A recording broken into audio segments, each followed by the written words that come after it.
Hello, everybody. Welcome to part 10 in the series, Is There Any Meaning to Life?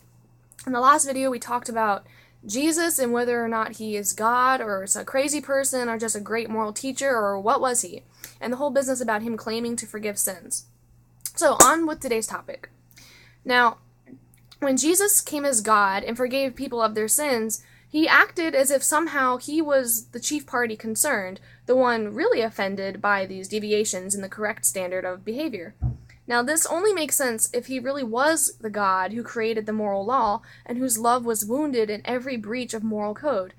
And why would God have the right to forgive a wrong that didn't really affect him? The same reason we give the right to a judge to decide what to do with someone accused of a crime that wasn't against him. We have to answer to the ones who create the law. And this is when we should be grateful that God is a personal God, capable of forgiveness, instead of merely an impartial life force who would undoubtedly show us no mercy at all. And God does forgive. That is, in fact, why Jesus came. What better way to prove your love for someone than to say, yes, you have hurt me, but I value our relationship too much to give up on you. I forgive you. And of course, we know the rest of the story. Jesus wanted to do more than just forgive us. In a court of law, it is all very well and nice for the victim to forgive the defendant for hurting them in whatever they did. But it doesn't change the fact that justice demands the guilty party to pay for the wrong that they did to the person. It would have been a nice gesture for Jesus to come down to us and tell us that he forgives us for breaking a standard of moral behavior, how we should treat one another, but he did more than that. As we mentioned before, God was faced with a dilemma. Being a good God, he is bound by a true sense of justice to right the wrongs committed and hold those accountable who do wrong. But on the other hand, being a personal God, he loves his creations, namely us, and does not wish to punish us since he loved us. These two parts of his character were at an impasse. So in order to demonstrate the depth and magnitude of his love, he came up with a solution that would satisfy justice, but also spare us from punishment. He himself decided to take the punishment that was rightfully ours. Let's look at it this way.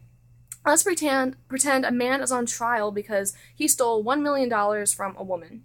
The two of them go to court, and the judge just so happens to be the father of the man who stole the money. This puts him in a rather awkward dilemma.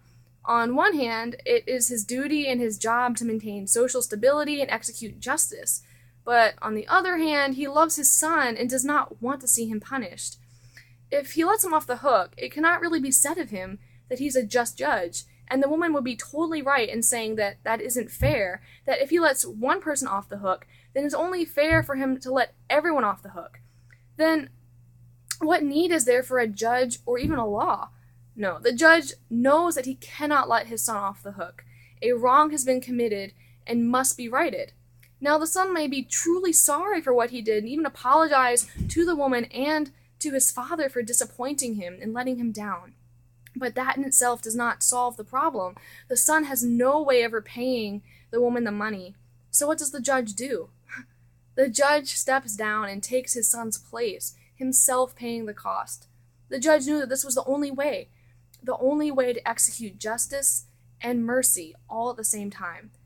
This is essentially what Jesus did.